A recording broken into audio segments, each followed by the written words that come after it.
But yes, we do have a list of topics. I mean, they're not ranked in any particular order. But did you know that your Speaker of the House got caught in some controversy, Miss Nancy Pelosi? It was a setup. It was a setup. It was a setup? Yeah. Says who? Says her. Says Nancy Pelosi? I heard, now, don't quote me on this, but I heard she said she was walking on the street minding her own business when two men in MAGA hats showed up, tied her up, threw her into this salon, and started pouring hair products in her hair and saying, "This is MAGA country." Right. Or is that another guy? I think you might be mistaking that with somebody else. What was his name? I can't remember his name. I know who you're talking about. I can't remember his name though. As Dave Chappelle called him, Juicy Smouillet. Yeah. Yes. Yeah. There we go. That's it. This very French act, Jussie Smollett. Well, there goes the stream. No, they're not going to bomb us for that. But I'm actually quoting a Babylon Bee article that they made about it, and it was perfect. I saw that, and I was like, "Oh yes, it's perfect." Because the way she had it, it's a setup, and someone said, she didn't. See let's fill people in on the story first, right? So not everybody knows what's going on. Right, and listening in the future, they're not. Pelosi. Yeah, so tell the story of what actually has been reported. So, Nancy Pelosi, Speaker of the House, pretty much kind of leading the charge for a lot of the policies and such. Lockdown, quarantine. Like she's pretty on board with all that. Mandatory masks. So all that stuff, which are not entirely. I'm not like Democrat bad. Like. We've talked about this before. So she's doing this, and she goes. She's on the street, and she went to a salon. Yeah, beauty salon, which was supposed to be closed. Yeah, all salons are supposed to be closed in I think it's San Francisco is her district. Where she was basically. So yes, she went it like somehow. I don't even know how she had access to this place.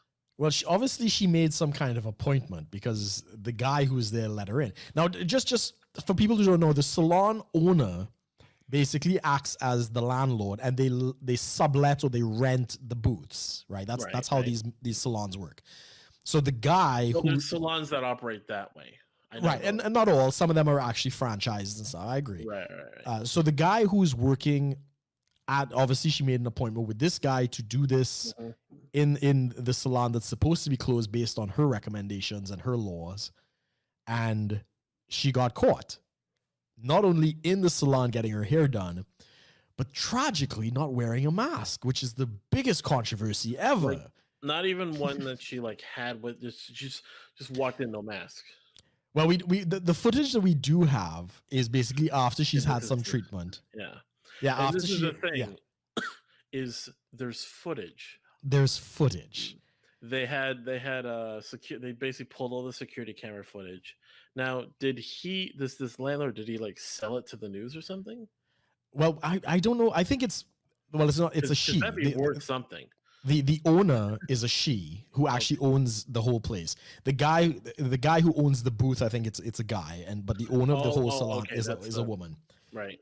So I'm not sure how it got to the media. I would suspect the owner actually did release it to the media because probably she did money. Well, that, and the fact is she wants to open her business. How is it that the Speaker of the House, can come in there and, apparently have perfectly safe treatment according to her, but she cannot open the rest of her business to get the money that she needs to survive?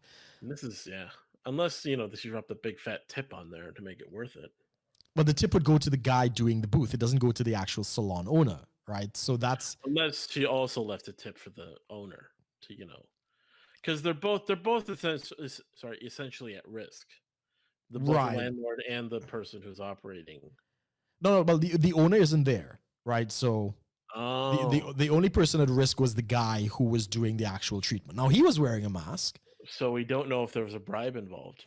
Well, no, we don't know. All we know at this point is the footage has been leaked, And Kayleigh McEnany was just absolutely savage in one of her press briefings. Where she started playing it on loop. She had she had two screens just playing it over and over in a loop. God bless that woman. Yeah, and it's funny when it's like, oh, that's okay. Yeah. So I don't dispute that it could be the owner that released it, because she did have a gripe, the fact that she cannot run her business, and this, rules for me and not for thee kind of Nancy Pelosi move is not helping her cause in any kind of capacity. Of course, she denies it. She's been on Fox News saying, look, I didn't set this up. We've had the cameras have been in there for years, or however, I don't, maybe not years, set but me up kind of thing. Exactly. They're trying to now scapegoat the owner for releasing the footage, which is classic misdirection. I get caught. I'm sorry that you caught me is basically Nancy Pelosi's position. And this is the thing is, if they they could totally just implement certain types of so for the hairstylist, yes, they could just do a thing where you wear the face mask and the face shield, which is what they do here. Like Wales is still behind on we still have like the 2-meter rule. You have to wear it in public transport. So we're kind of but the salons are open here with full garb. So they got the face, like the shield, the full plastic covering, sanitize as you come in, gloves, the whole thing. The ladies are doing their hair, multiple of them. If there are two booths right next to each other, you just sit, with a space in between. But no, you could throw not in San Francisco or something. Yeah. I'm just not in San Francisco. Yeah, most people are way past the 2-meter rule. They're at the 2-inch rule. That is 2 inches inside. Just kidding. But yeah, that was really interesting. And of course, she turns it into like I was set up. It's not my fault. Yes. Which then Babylon Bee took the opportunity to make it into a, Jussie Smollett story, which is hilarious. Yeah, and not long before, because we know Trump did his Republican convention. She went on the news and basically said, because a lot of people weren't wearing masks, she basically thought that was, an act against humanity, like a war crime.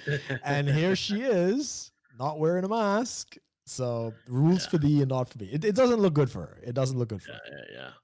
Yeah. And like I said, it's like, regardless of your thoughts on, whether it is or isn't, it's the fact that she is basically the, kind of at the front of it, like, everyone wear a mask. Yes. Except for me, And if she was not so vocal, it would not have been such a story. I mean, honestly, if savage, absolutely if she was wearing a mask and she still broke this quarantine order to try to get her hair done and all that, it probably would, it'd still be a little bit of backlash on her, but it wouldn't be nearly like, okay, all right, or mask. I mean, I get it. Like, it's still gonna, but in terms of the overall, like, she wasn't doing herself any favors. Like, correct. Here I am in public, not wearing a mask and breaking quarantine, and then doubling down and denying it, like I got set up. No, you got the trifecta of I fucked up and I'm not going to own up to it. Correct. So, I mean, the Democrats on the whole are not having a very good political season. No. Yeah, seriously, who would have thought? Like, after a convention, generally in the US, so you have the Republican and the Democrat and the Libertarian conventions. The Libertarian obviously is not broadcast publicly and stuff like that. There's usually a bump. After you've done the convention, everybody's charged, they're encouraged. Kind of a powwow, kind of like, we're all on fire. But then the problem with the DNC was they realized that the people in the powwow were copies of each other. Right. They're all saying the same thing. No. They were literally like identical people in different areas. Oh, yes. The Zoom call. The Zoom call. and worst of all, it reflected in the polls. Biden did not get a bounce. Unlike Trump, which in some state, obviously a couple of days old since last I checked it, but he was polling higher than Obama was polling for his reelection. Yeah.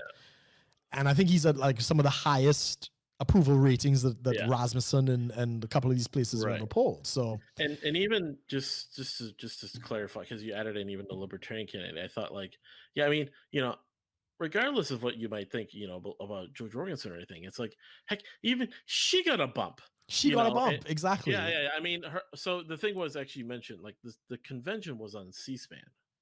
Oh, it was. Okay, brilliant. So the Libertarian Convention has always been able to make it on the C-SPAN. Right. I'm just going to turn this light on. Just keep going for like a couple seconds. Yeah. So yeah, it's just interesting. Yeah, she was actually on C-SPAN, and even with that, like, say what you want, like, I'm supporting her. I'm supporting Joe Jorgensen, but like, she's, she even got a bump, and I'm like, hey, yeah. And then here's Biden. That's the thing, and and he's just yeah. The thing, and then he takes a big old sniff, and all that stuff, kind of feels up his leg hairs. And I'm just throwing out all the references, man. Make sure YouTube's algorithm gets us on the radar. Yeah, clearly. And then he somehow doesn't get a bump, and if anything, like, yeah, it's just yeah, it's not good for them.